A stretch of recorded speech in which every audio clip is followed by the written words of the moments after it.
Olá, a partir de agora você acompanha, confere com a gente mais uma edição do Painel Regional. Estamos sempre ao vivo, como você já se acostumou, a partir da 1h30 da tarde, de segunda a sexta, com as personalidades da região, personalidades do Brasil, debatendo, discutindo, aprofundando a pauta, os assuntos importantes aqui da nossa região metropolitana e os temas de interesse nacional também. Lembrando que também de segunda a sexta a gente tem uma reprise às 20 horas, 8 da noite, do Painel Regional, e 2 encontros aos finais de semana, sábados às 3 da tarde e aos domingos às 5 da tarde. Telefone sempre aberto para você, o 3014-5281, você se comunica com a nossa produção, envia aí a sua pergunta, a sua crítica, a sua opinião a respeito dos assuntos que a gente coloca em debate e participa também, não é? Entre em contato conosco pelo nosso espaço nas redes sociais, o facebook.com/Painel Regional TV, facebook.com/Painel Regional TV. Eu já vou apresentando aqui a minha bancada à esquerda, que compõe esta edição do Painel Regional. Presidente da Prodesan, aqui conosco, Odair Gonzalez, presidente do PR aqui em Santos também.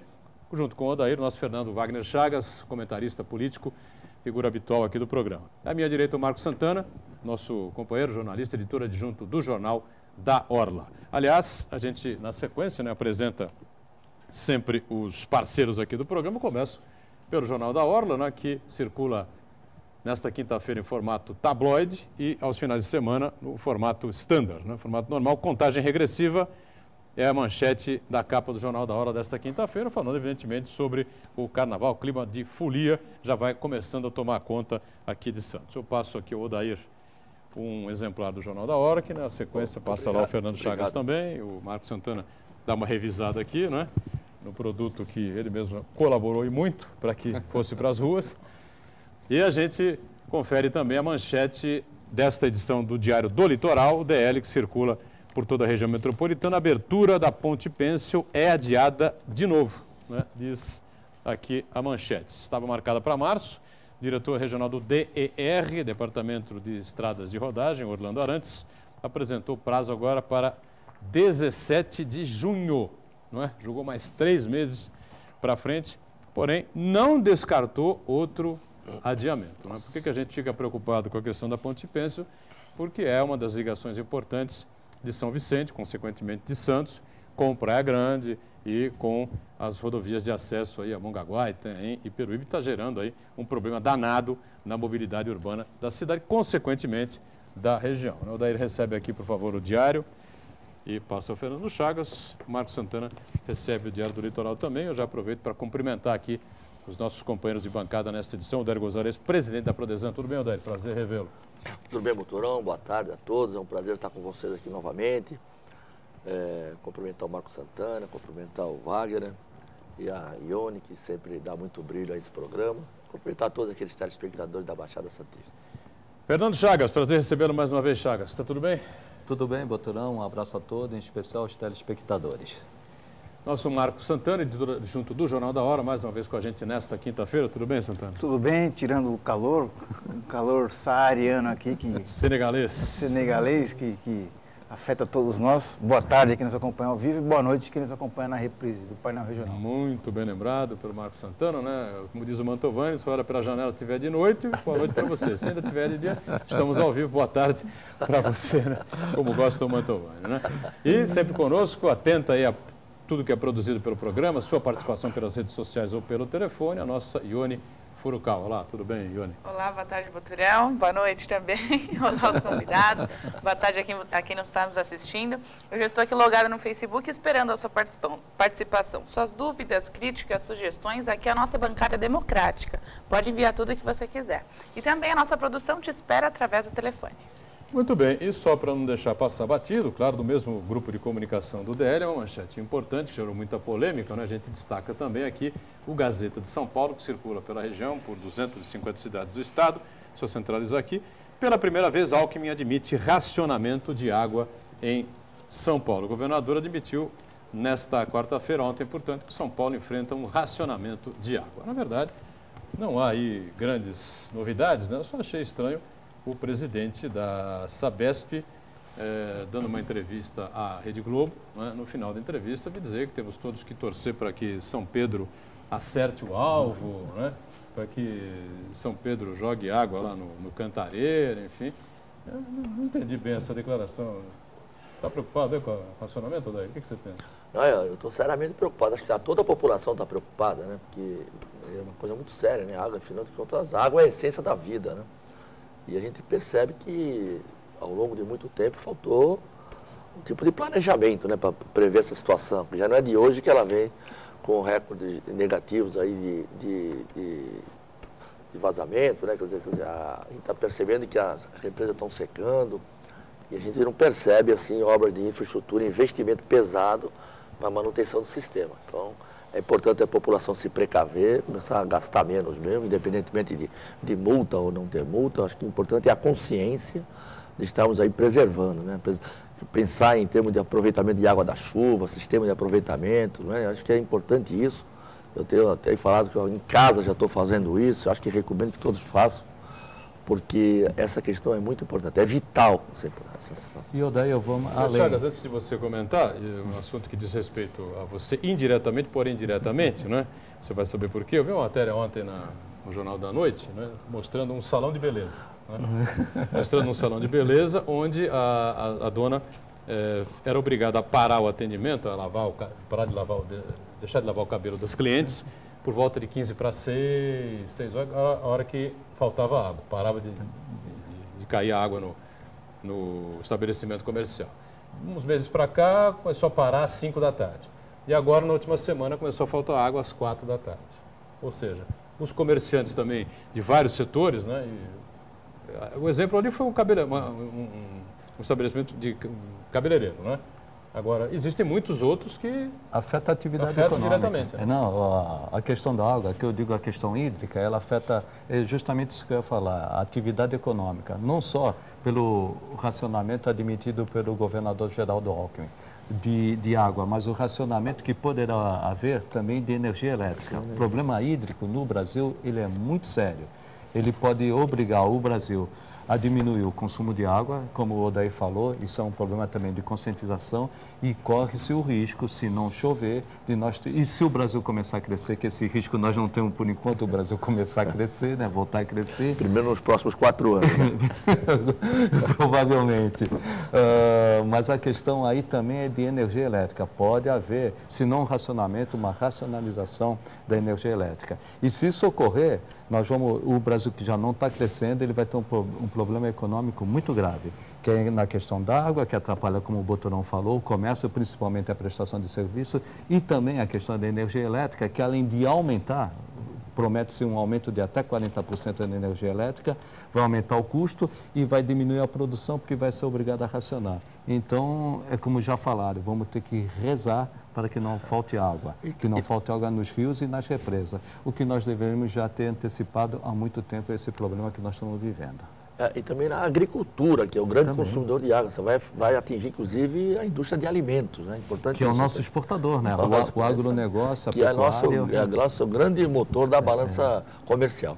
A atividade industrial também utiliza muito grande volume de água, mas eu acho que o interessante de destacar nessa questão, que tudo bem que o Estado de São Paulo está enfrentando a maior estiagem de toda a sua história, desde que esses índices começaram a ser medidos. Né? O presidente da Sabesp até tenta atribuir uma parte da culpa e colocar na conta de São Pedro, né? Mas na verdade... Tem chovido bastante em São Paulo nos últimos Sim, mas anteriormente semanas, não choveu no volume que era normal. 2014, né? Agora, independente disso daí, o que a gente tem que pensar também é que isso também é reflexo da cultura da Sabesp de uma política, em vez de incentivar o uso racional da água, não racionalizar, né, racionar, mas racionalizar o consumo para fazer com que as pessoas adquiram o hábito de gastar apenas o essencial. E isso daí coincide também com a abertura das ações da Sabesp no mercado internacional. Isso aí fez com que a empresa fosse obrigada a dar lucro. Ela só vai conseguir lucro através do aumento do fornecimento de água, quer dizer, através do aumento do consumo. Então, isso daí veio que na contramão da necessidade que se tem de racionalizar o uso da água. Né? As consequências nós estamos percebendo nisso agora. E, além disso, teve um problema político durante a eleição. O governador Geraldo Alckmin alertou que precisaria usar água de outros rios de outros estados. Como era um momento político, não quiseram ceder as águas dos outros rios, Minas e Rio de Janeiro, para São Paulo. E encerrada a eleição, o governador Geraldo Alckmin foi a Brasília, sentou com o governo federal disse que ia montar uma comissão. Quando monta uma comissão, sabe que a solução demora. Até que finalmente o STF, o ministro Fux, decidiu que o São Paulo, Rio e Minas Gerais poderiam compartilhar os seus rios para não faltar água. Que não vai ser só em São Paulo, não, Santana. Pode ocorrer em Minas e também no Rio de Janeiro. Então, eu não vejo uma questão só do Estado de São Paulo, como trataram na época da eleição. É um problema nacional, tanto da água para abastecimento, como da água para energia elétrica. Só a questão da presidência da Sabesp é que realmente me deixou um pouco impressionado, né? No final da entrevista, eu vi dizer para que São Pedro, vamos rezar, vamos torcer, vamos orar para que São Pedro acerte o alvo. Por que isso, né? As pessoas que estão com dificuldade em casa, estão com dificuldade nos seus estabelecimentos comerciais, eu acho que não vou achar muito engraçado esse tipo de declaração, né? Acho que junto com a reza podia vir também bater bumbo também, né? Para fazer os vídeos. Quem sabe, né? Movimenta as nuvens em direção lá ao manancial, né? E o grande problema é que a gente não sabe se o governo do estado, se a Sabesp tem um plano no caso de acontecer o caos, né? Se o São Pedro não acertar o alvo, como bem observou o Boturão, será que a Sabesp tem um plano emergencial? O que vai acontecer? Os reservatórios do Cantareira estão em 3% hoje. A tendência é que ele chegue a zero. Quando chegar a zero, aí mas quando chegar a zero, vai se pensar numa solução? Seca a represa. A possibilidade. Já admitem a possibilidade de secar a represa em abril. Se não chover, aquele mínimo, né?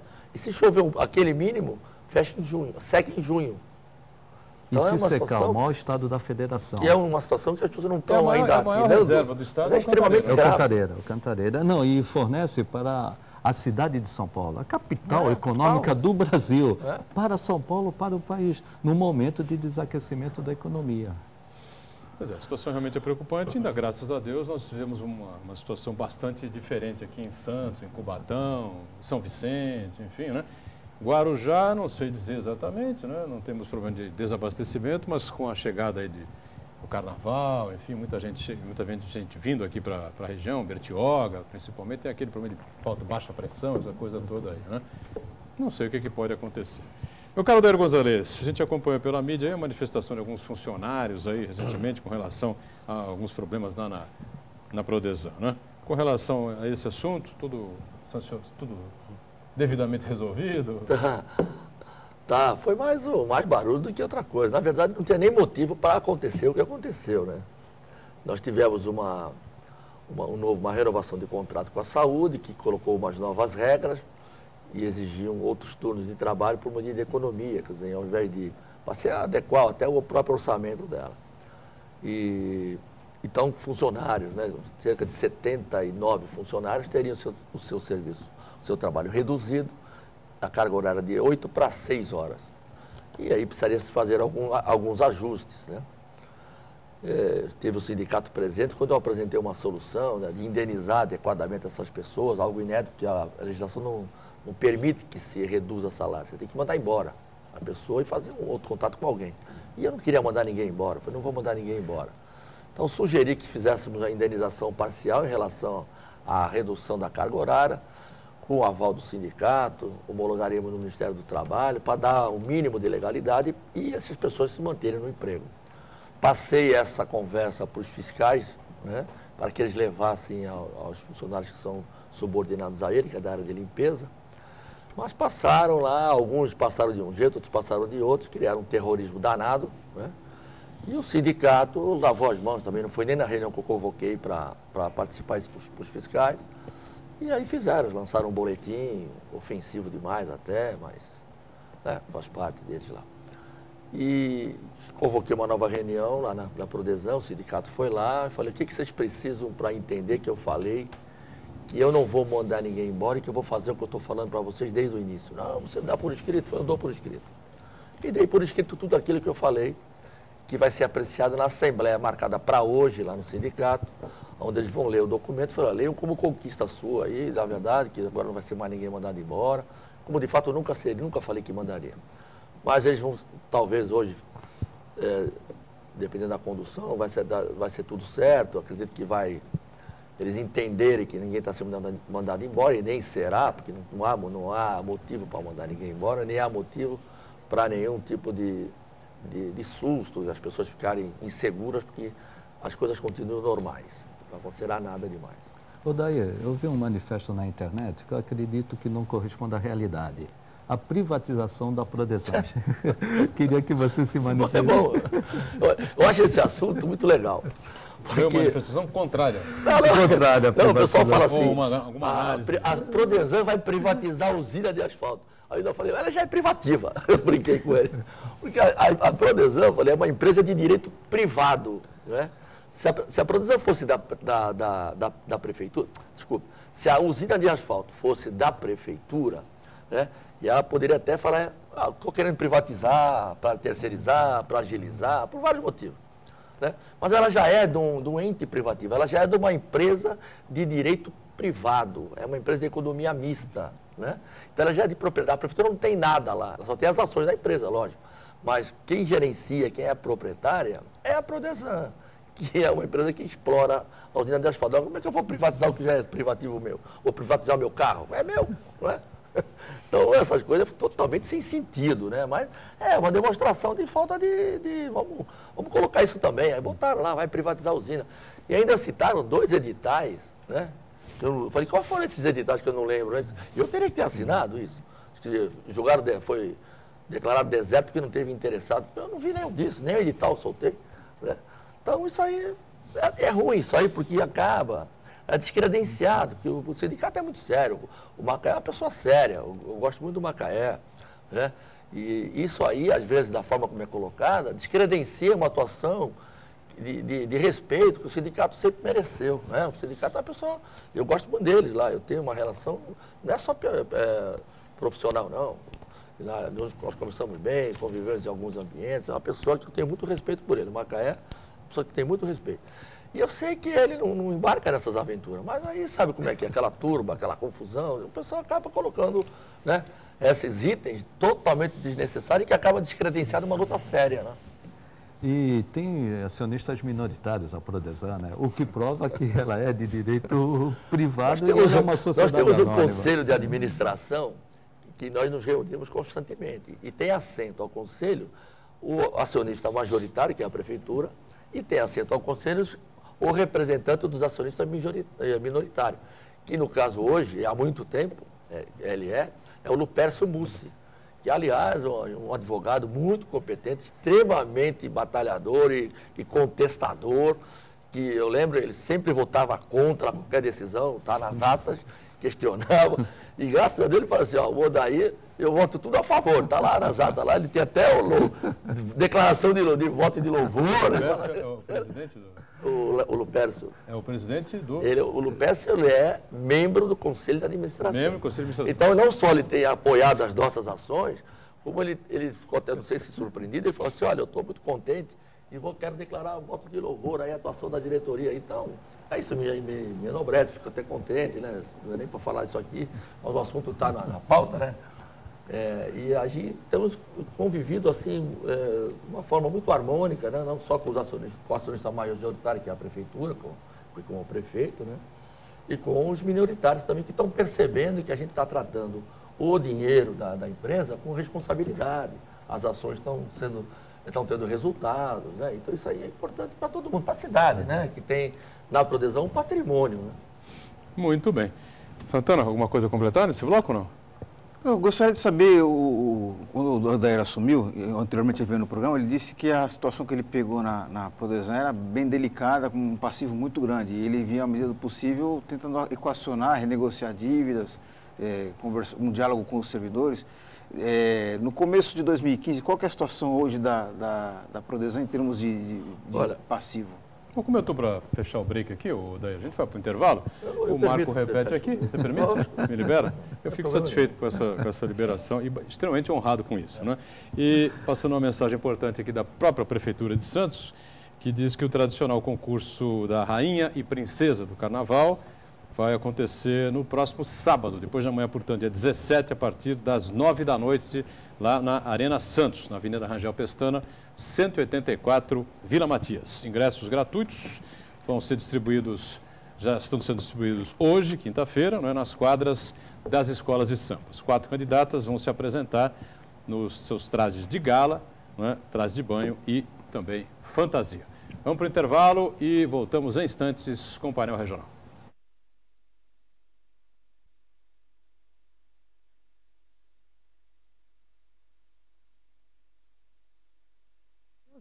Conversa aí.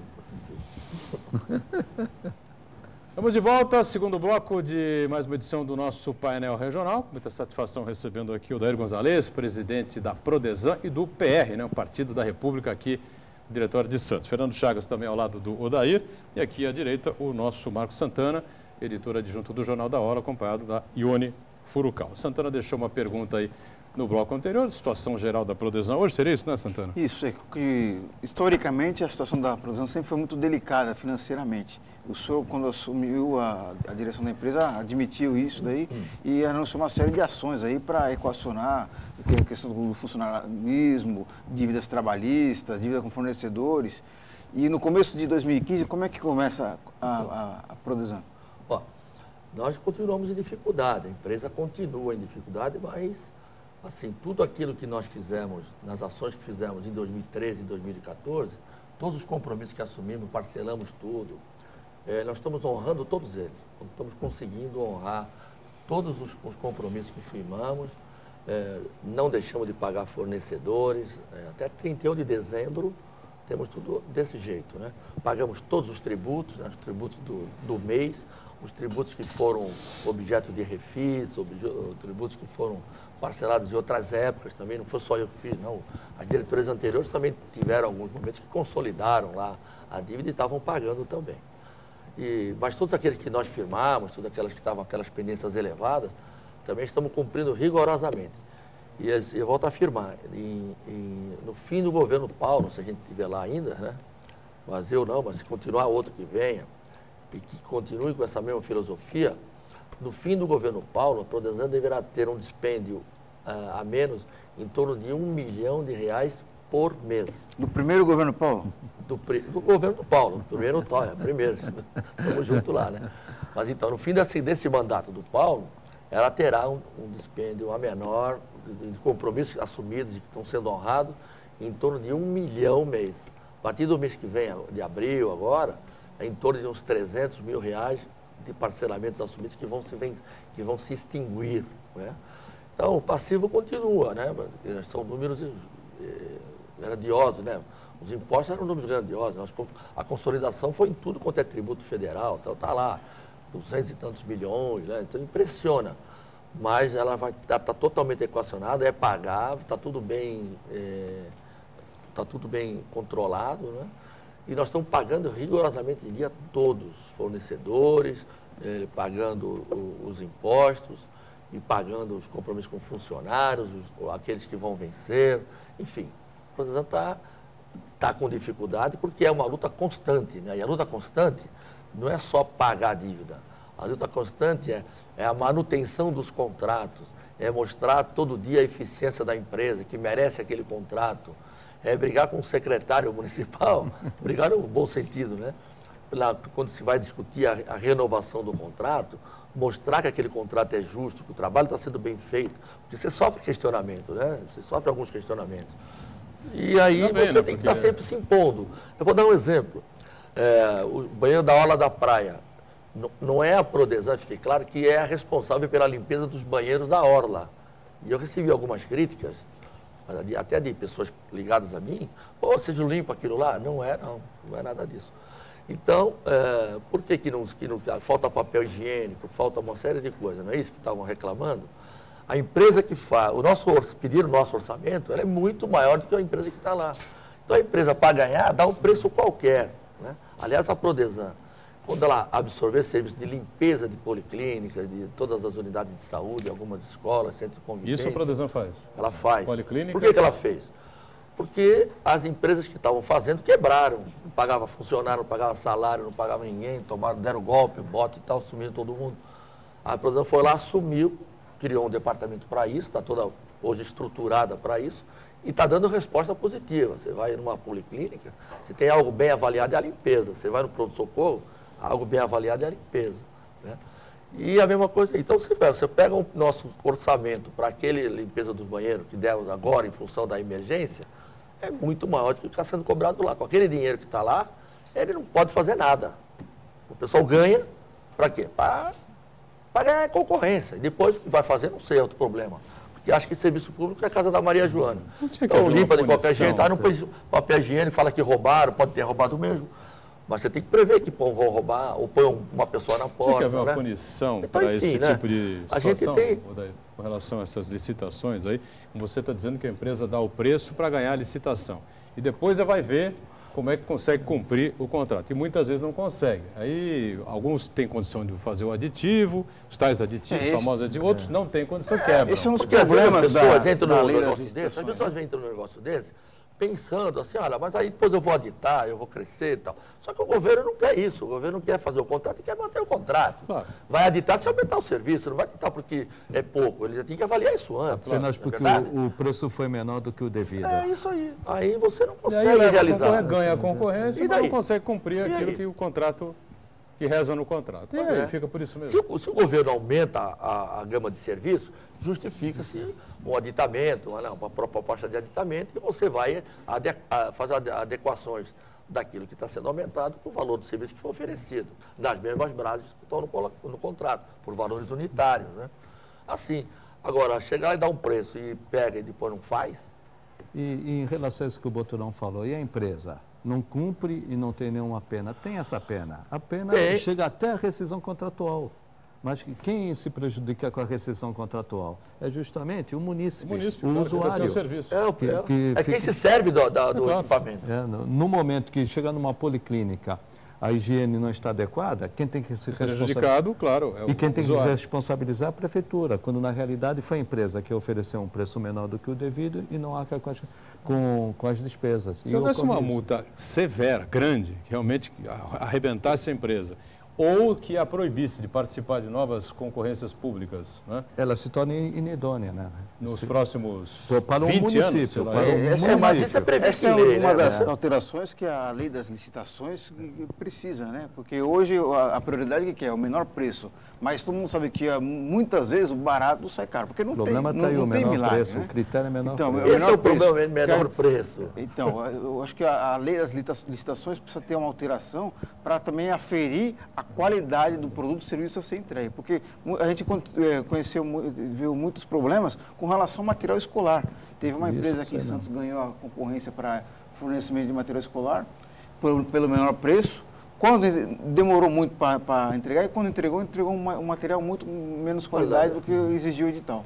Mas essa flexibilidade que você exige da lei, que quem está com boa intenção, defende essa flexibilidade toda. Mas não se dá justamente porque os políticos, já entre nós, a gente pertence à mesma classe. Mas na grande maioria não merece essa confiança, eu ter esse direito de ter essa escolha. Aí eu vou escolher um preço maior porque vai ter um trabalho. Aí você vai dar muita margem para o pessoal fazer o que quiser. Por isso que a lei ela é rigorosa quanto à questão do preço. O que dizem fica um critério subjetivo, sendo subjetivo da margem para isso. Para várias Ele vai justificar que o preço é maior porque a qualidade é menor. Entra na subjetividade, então a lei tentou engessar isso. Só que muitas vezes ocorre isso. A caneta não escreve. E na questão da inidoidade, o que ocorre? O que está ocorrendo com a Petrobras? Você impede daquela empresa participar da licitação no âmbito federal, mas ela pode participar no âmbito estadual ou no âmbito municipal. Então, a lei, ela pune, mas nem sempre essa punição tem eficácia, porque ela pode sair de um município para o outro. Ela não pode mais participar em Santos, mas vai no Guarujá e participa. E oferece o menor preço e ganha a licitação. É um absurdo, uma coisa que precisa ser revista com urgência, urgentíssima. Ione Furukawa, atenta aí às participações dos nossos amigos de casa. Pois não, Ione? A pergunta é do Uriel Vilas Boas. A Prefeitura criou o Sirva o Bairro, porque a Prodesan não tem uma rotina de reuniões de associações de moradores. O que o Uriel falou? Meu amigo Uriel, hein? A Prefeitura criou o Sirva o Bairro. Sirva o Bairro. Isso. Porque a Prodesan não tem uma rotina de reunião de associações de moradores. Até por causa de conflito de competência, né, Uriel? Eu quero cumprimentar o Uriel, que até quando eu encontro o cumprimento, porque ele é muito participativo, todos os programas ele está participando, com perguntas que são pertinentes, né, que interessam mesmo a comunidade. Então, Uriel, A prefeitura tem instalado toda a sua estrutura, né, de secretarias que se envolve diretamente com o serviço. A Prodesan, ela não tem autonomia, para ir sair fazendo serviço. Eu faço serviço, a Prodesan faz serviço mediante contrato, né? Então eu tenho um contrato com a Secretaria de Serviços Públicos, um contrato grande, de limpeza de galeria, manutenção de galerias, né, de tapa-buracos com a CIED, de limpeza de canais, enfim, né, esses contratos que interessam diretamente à população, que é a grande demanda nossa lá. Se eu não tivesse esse contrato, eu não poderia jamais fazer isso. Então eu apresento a medição de tudo aquilo que eu fiz para a Secretaria. A Secretaria tem fiscais que estão lá todo dia fiscalizando o trabalho da Prodesan, atestam e eu recebo. Agora, eu não posso ter a autonomia de chegar. Hoje eu vou lá no Rádio Clube e vou limpar aquilo lá. Sem um contrato, eu não posso fazer isso. Então, eu não posso fazer um Vivo Bairro, né? Eu sou parte integrante do Vivo Bairro. Quando o prefeito lançou o Vivo Bairro, eu participava junto com alguns chefes de departamentos das áreas envolvidas, e nós anotávamos a necessidade, e o prefeito falava assim, anotou aí, não? Aí anotou aí, eu já passava a bola, anotou aí, não? E aí, lógico. Mas você não devolve isso? Não, e a gente ia lá e fazia, e quando retornava, o serviço estava cumprido, naquele que nos competia. Agora, se eu montar um Vivo Bairro e vou aí me atropelando, o pessoal vai começar a pedir coisa, poda essa árvore aqui. Eu não tenho contrato de poda de árvore. Eu falei, não vou podar. Vocês não fazem nada. Então, a gente tem limites de atuação, de competência, né? E tem obediência. E o contrato da Prodesan? Aos contratos que firmamos. E o contrato da Prodesan é igual um contrato de uma empresa particular. Tem um objeto, no objeto tem o que a empresa vai fazer. A empresa particular ou a empresa Prodesan, que também é particular. Ela não pode fazer nem menos e nem mais do que aquilo que está previsto no contrato. E, aliás, a Prefeitura dá ordem de serviço para a Prodesan executar o serviço. A Prefeitura vai terceirizar, vai privatizar a limpeza da galeria. Já está privatizado, somos nós que fazemos. Já está privatizada a limpeza dos canais, somos nós que fazemos. Está privatizada a limpeza de galeria, nós que fazemos. Nós somos privativos, nós somos uma empresa privada. Então vai privatizar o serviço de informática, já somos nós que fazemos. Enfim, tudo nós que fazemos, né? Então já somos o terceiro. Nós não podemos, nós terceirizar aquilo. Terceirizar a terceirização. Terceirizar o que já está terceirizado. Nós não podemos, eu não posso contratar uma empreiteira para fazer aquilo que me compete. Isso é uma situação impeditiva prevista no próprio Estatuto da Prodesan, que ela já é o terceiro. Eu não posso contratar uma empresa para fazer tapa-buraco, eu não posso contratar uma empresa para fazer a limpeza da entrada da barra, que fazemos com aqueles catamarãs. Enfim, nós somos obrigados a fazer todos os trabalhos com os nossos empregados, com as nossas pessoas. Odair, estão sendo feitas várias reuniões abertas à população, ao público em geral, para discutir a revisão da lei de uso e ocupação do solo, porque a partir dessa alteração que vamos decidir o que futuro queremos para a nossa cidade. E um dos vários temas que estão sendo discutidos é com relação à verticalização, à ventilação da cidade, inclusive para evitar que os moradores sofram com o trânsito e com essas altas temperaturas. A Prodesan tem participado dessas reuniões? A Prodesan participa. Essas reuniões são capitaneadas pela Secretaria do Planejamento, o SEDURB agora, né? Secretaria de Desenvolvimento Urbano, que é presidida pelo Nelson, que é o secretário Nelson, e tem promovido reuniões, audiências públicas, e a Prodesan, ela tem representantes do corpo técnico, da área de engenharia e de arquitetura, também discutindo essa questão junto com a Secretaria. Então lá ela tem a chance, né, porque a gente não pode falar que entende tudo. Eu sou administrador, sou político, administrador e tal, mas não posso falar que eu entendo tudo, porque seria um super-homem, né? Então você tem lá departamentos de engenharia, você designa lá o teu representante, tem o departamento de arquitetura, você designa, que são pessoas da área que vão discutir urbanismo, vão discutir qualidade de vida, né?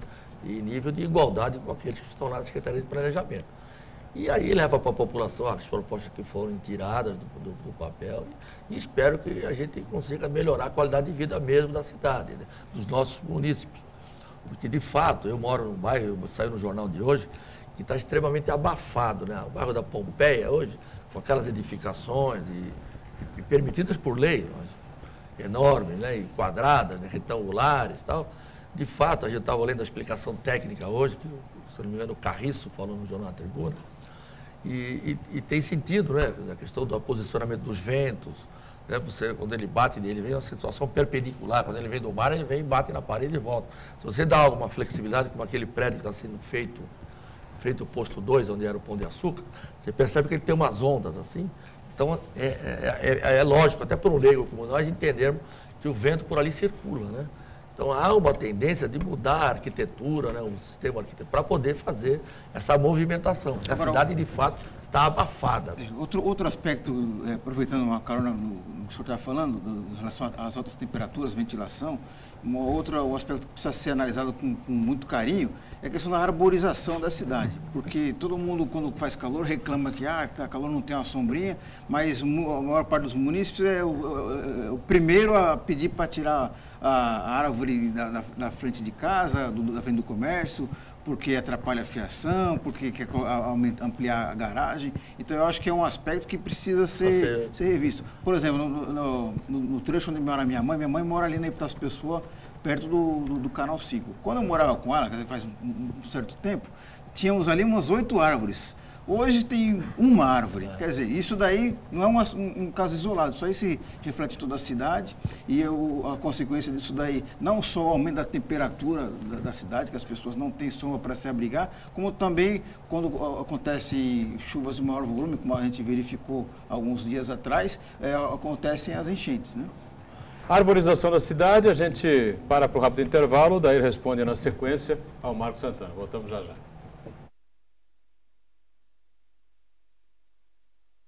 Muito bem, a gente volta, né? Este é o terceiro e último bloco desta edição do Painel Regional.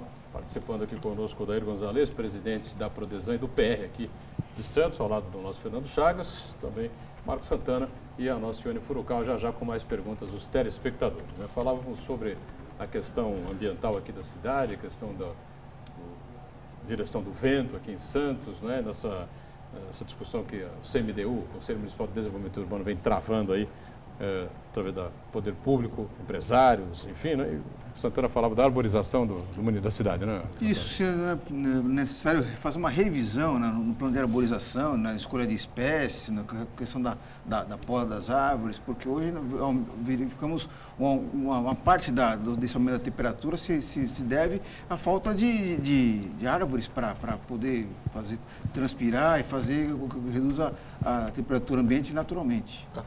Então, Marcos, eu queria só, antes de entrar no assunto, cumprimentar o novo secretário de Meio Ambiente, que é o Luciano dos Santos, advogado, muito sensível, que é um menino, eu tenho certeza que vai fazer um grande trabalho na Secretaria do Meio Ambiente. Essa questão de árvores, de arborização, ela não é um problema de um governo, né? É um problema que já vem de vários governos e vem da origem até. Plantaram-se muito chapéu de sol, né? Aquela chapéu de sol que ela se mostrou totalmente inadequada para o que a gente pretendia, né? Na praia, principalmente, né, o tipo de árvore que está na praia, ela arrebenta a calçada, ela não é apropriada para o nosso solo, também o da na costa. Então, precisa retirar essas árvores, só que para retirar essas árvores é um problema ambiental danado. Não é muito difícil a sua retirada, só que ela é imprópria. Tanto que a ciclovia, ela toda hora arrebenta por quê? Por causa da raiz. Por causa da raiz. Então, nós temos que rever todo o nosso florestamento da cidade, principalmente do lado da praia. Então, e com isso, quer dizer, eu quando vereador recebi muito pedido de remoção de árvore. E eu confesso que eu não tinha coragem de pedir. Eu pedi a poda, mas para tirar, para remover, eu não me sentia confortável, né? Eu sou defensor de plantio de árvores. Eu acho que nós temos que ter um programa constante de incentivo ao plantio de árvores. Tem que arborizar. Você pega quarteirões aí que você não vê uma árvore. Eu acho aquilo uma indecência, né? Ruim, isso é ruim demais, né? Então, você tem que plantar árvores adequada, né? Adequada à região. E outra, o serviço de poda, ele tem que ser... Não dá para você contratar uma empreiteira e falar assim, olha, vai lá e poda, você tem um trabalho de poda 1.000 árvores, 5.000 árvores, 10.000 árvores, sei lá qual é a medição. Aí contrata um monte de gente, com motosserra, qual é o critério? Quem fiscaliza isso? Né? Então, mas não é agora, não, isso aí já é lá atrás. E como é que se poda uma árvore? Poda para crescer ou poda para não crescer? Porque você pode controlar o crescimento da árvore. Eu acho um absurdo essas árvores enrolarem na fiação elétrica. Aí o cidadão vai lá e corta pau, corta aquela, faz uma confusão danada, fica fio para a árvore fica torta para lá. Quer dizer, e mutila a árvore. Essas pragas que dão em árvores constantemente é porque podam na hora errada, podam no momento errado. Agora eu vou falar como dono de uma propriedade rural, que conheço esse negócio de árvore há muitos anos. Né? Então, poda de árvore, ó, aprendam, é mês que não tem R. Vou falar, já falei lá na semana, e vou falar aqui para o público. Mês que não tem R, agosto, mês que não tem R, poda-se árvore. Mês com R, não se poda a árvore. Maio também. Pronto, está avisado. Não se caça em mês com R, só se caça em mês sem R. Não se poda a árvore, só se poda a árvore em mês sem R. Maio, junho, julho, agosto. Maio, junho, julho e agosto. Esse é o mês da poda, é o início do outono e o inverno, é onde você poda a árvore. Os outros, eles dão fungo. Você vai agora, essa época de água, você poda, dá fungo, porque o calor excessivo, a umidade, ela vai dar fungo e vai apodrecer a árvore. Então isso eu canso, mano, não é minha praia, não estou falando aqui com o munícipe agora. Então, isso é importante agora. Será que a gente não consegue fazer? Talvez não consiga, né? Mas se não conseguir esse ano, faz o ano que vem. Agora, as árvores novas que forem plantadas, controle o crescimento. Em vez de plantar para suplantar o poste e a rede de elétrica, faça ela fazer sombra. Ela tem que ficar num padrão que você possa se abrigar. Você controla isso. Né? Você não falou do bonsai? É verdade. Você controla o crescimento. A árvore você controla. Quanto você quer de altura? 3 metros? Você mantém ela copada com 3 metros de altura. Quando vereador, eu fui lá visitar a escola de educação infantil, não sei se é esse nome que se dá, o Maria Patrícia, na entrada da cidade. Eu estudei lá quando moleque lá. Nasci lá, estudei. Então fui ver lá uns pés de chapéu de sol. Olha, ele deve ter lá no fundo da escola, bem no fundo da escola, ele deve ter, exagerando, talvez uns 12 a 15 metros de altura. E está lá a copinha lá em cima. Deve ter a escada Magiro para podar aquilo lá. Mas qual é o sentido de você ter uma árvore com 12 metros de altura? Qual é o sentido disso? A árvore tem que dar copa para as pessoas, tem que dar sombra. Então você controla. Você quer esse pé direito de 4 metros? Você põe ela no 4 metros, poda, ela dá a copa, tira os galhos de baixo e vai sempre controlando o crescimento em cima. Agora, tem uma árvore, você pode vir lá ver, deve estar lá até hoje. Eu não sou uma vereadora há 2 anos, desde 2012. Mas ia lá, fui lá ver, fiquei impressionado com aquilo, até brinquei na Câmara. Falei, deve ter escada Magiros aí para fazer aquilo lá. E daí a então, é um erro, sabe, tem que abordar com seriedade. A prefeitura tem gente certa, tem gente boa, tem biólogos que entendem disso, né? Então, o que precisa mais? Na substituição dessas árvores mais adequadas, tem um sistema de controle mesmo, de controle de crescimento. E podá-la no sentido de você estar obtendo a sombra. E seguindo o teu raciocínio, Odair, também, a questão da arborização, ela tem que ser compatível também com a luminosidade, a iluminação à noite. Porque todo mundo, eu quero a sombra durante o dia. Só que durante a noite, se não for compatível com a iluminação, vai gerar o quê? Violência. As duas coisas têm que ser coordenadas. Mas a árvore subindo muito, ela atrapalha a iluminação. Ela atrapalha a iluminação, e aumenta a violência. A árvore tem que ter uma distância razoável da... Ô, Marco, esse sistema, propriedades rurais que plantam árvores frutíferas, todas mantêm a árvore no mesmo padrão de crescimento. Se fosse utilizar esse sistema que se utiliza nas cidades, podando embaixo, você tem que colher fruto de helicóptero. Entendeu? Como é que você vai? Então o pessoal colhe com o quê? Vai com cesto, você pode ver aqueles laranjais, tudo do mesmo padrão, a altura de um painel, tudo do mesmo padrão. O pessoal vai lá, uma escadinha, tal, todo mundo trabalha. Se vai deixar à vontade ou podar como poda aqui, você tem que ir de escada Magiro para colher laranja, para colher limão, para colher tudo, entendeu? É a mesma coisa da poda. Então você poda para torná-la acessível ao fruto e poda para tornar a sombra acessível ao público. Então é desse jeito que tem que mexer na árvore, não do jeito que mexe, aí tá bagunça. Muito bem. E só acrescentando, Boturão, que o Santana tocou num ponto muito importante, os grandes empreendimentos santos. Desde o início do governo do prefeito Paulo Alexandre Barbosa, foi constituída a Comissão de Estudo de Impacto de Vizinhança. Esse estudo de impacto de vizinhança, grandes empreendimentos e grandes atividades que têm impacto no meio ambiente urbano, eles passam por essa comissão. E eles têm que fazer uma compensação para o município. Se não fizer essa compensação, não tem o alvará de construção ou o alvará de funcionamento da atividade econômica, né? Isso, inclusive, está no prédio da Prodesan, na Secretaria de Desenvolvimento Urbano. É uma comissão formada, multidisciplinar, por várias secretarias, justamente para evitar esses impactos que o Santana falou, né? Grandes prédios, grandes atividades, elas hoje têm que ter uma certidão de impacto de vizinhança que é expedida pela Comissão de Estudo de Impacto de Vizinhança, que é a Comaiv. Diga, Ione Furukawa, pois não, à vontade. O Barita de São Vicente ele envia saudações ao amigo Odair Gonzalez e aos convidados da mesa. Disse que assim o senhor reconheceria. E a Fátima do Gonzaga pergunta: convidado, se os banheiros da Orla não são de competência da Prodesan, devemos cobrar de quem? Nos passem essa informação, por favor, porque não temos condições de usá-los agora na temporada. Então, não é da Prodesan mesmo. Mas agora, parece que a empresa já retomou os serviços e vai procurar higienizar e manter limpo os banheiros. Na verdade, quem gerencia a limpeza dos banheiros dos sanitários públicos da Orla da Praia é a Secretaria de Serviços Públicos da Prefeitura.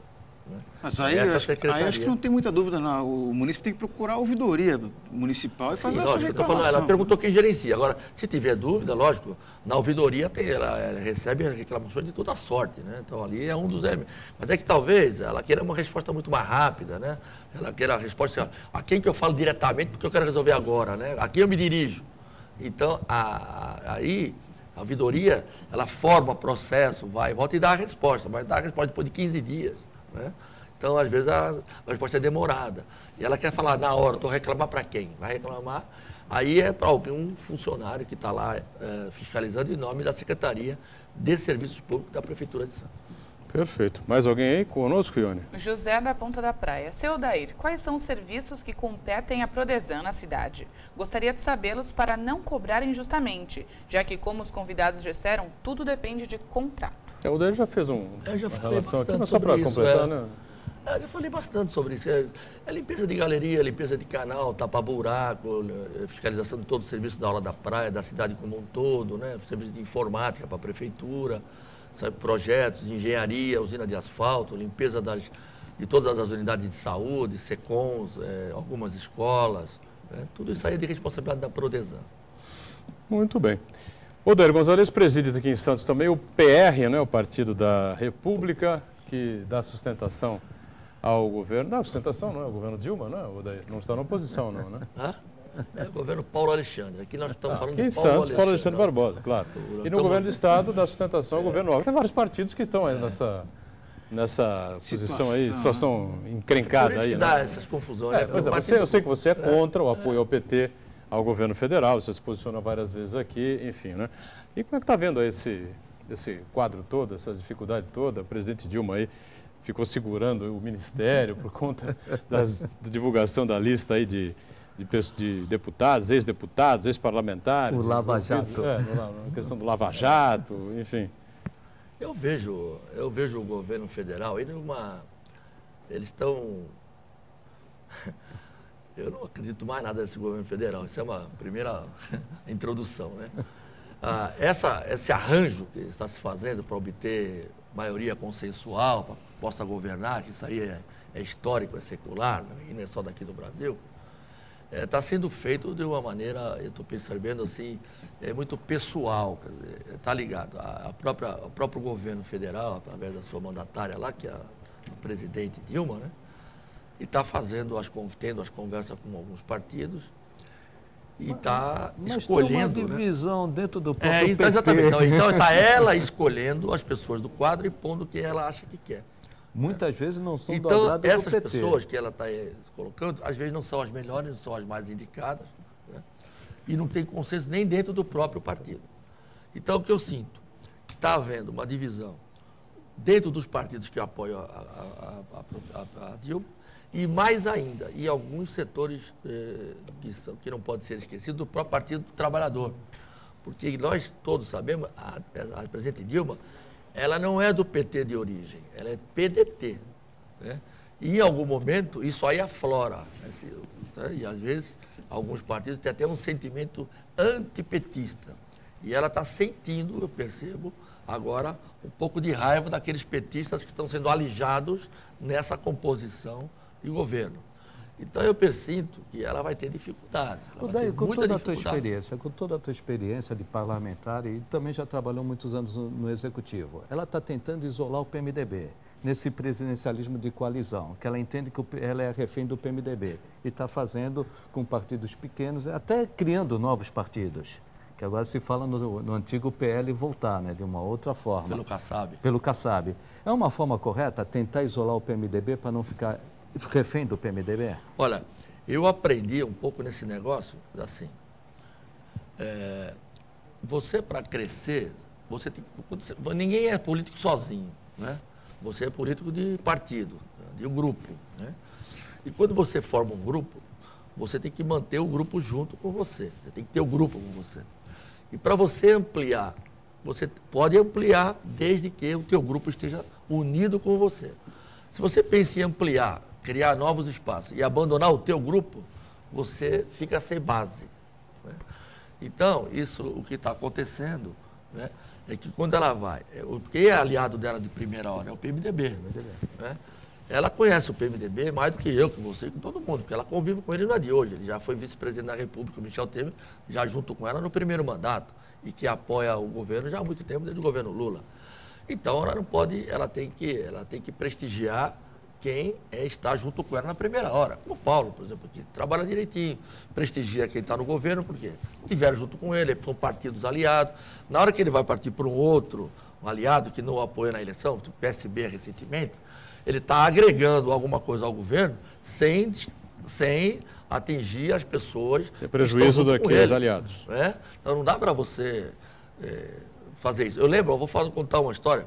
Eu lembro que eu levei para um cacique do PL, do PR, uma indicação política para o Porto de Santos, né? E um nome de respeito. E lá o dirigente partidário falou assim, daí, esse é nosso. É nosso. Eu falei, olha, tem muita qualidade, mas vai vir para nós. Estou perguntando se é nosso. Eu falei, não, ele não é nosso, ele está chegando para entrar com nós. Então, pode deixar que eu não vou nem encaminhar. Vetado. Vetado.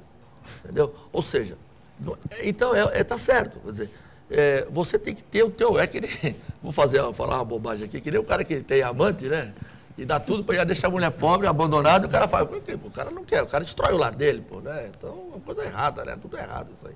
Então o cara tem que saber trabalhar direito, né? Na política, né? O cara tem que saber como trabalhar. Você está do teu lado, você tem que estar do teu lado. É teu amigo. Né? É teu parceiro político, é teu parceiro político. Então, é desse jeito que se faz política. Agora, se eu quero ampliar aquele lá, vou ter que tirar o meu aqui? Não pode. Daí, justamente agora o senhor tocou num ponto muito interessante. O senhor falou que o prefeito vem prestigiando quem está com ele desde o início, desde a campanha eleitoral, quem acreditou no seu projeto do governo desde a eleição. E agora está fazendo um rearranjo político aí para acomodar outras siglas, outros políticos, que até com vista da sua reeleição. O senhor citou o caso do PSB. Imagino que ele está conversando com o partido do Beto Mansur, tanto é que comenta-se muito com a relação da entrada do Júlio Eduardo no governo, que é bem alinhado ao Beto Mansur. Como é que faz isso aí para acomodar todo mundo sem desagradar todos? 30 segundos para você responder, estamos estourando aqui o programa. Não, isso aí, ele tem a vantagem de ser ali, o governo do Estado ser do PSDB. Então, as pessoas que são do governo, que eventualmente possam sair do governo municipal, podem ser abrigadas, até ser promovidos a um cargo num governo estadual e continuar apoiando e agregando o governo. O que não pode é deixar o pessoal à margem do governo, de qualquer governo. Ele tem esse governo estadual que abriga essas pessoas numa promoção em função até do bom trabalho que se fez na cidade de Santos. Estamos fechando com essa declaração do Odair, mais uma edição do Painel Regional, agradecendo muito ao presidente da Prodesan, presidente do PR local, Odair Gonzalez, sempre participando com a gente, ao nosso Fernando Chagas, também ao Marcos Santana e a Ione, e a você que acompanha sempre o painel, né, de segunda a sexta, 1h30 da tarde, ao vivo, reprise às 8 da noite, sábado às 3 da tarde, e nos domingos estamos juntos às 17 horas, 5 da tarde. Obrigado, hein? Tchau.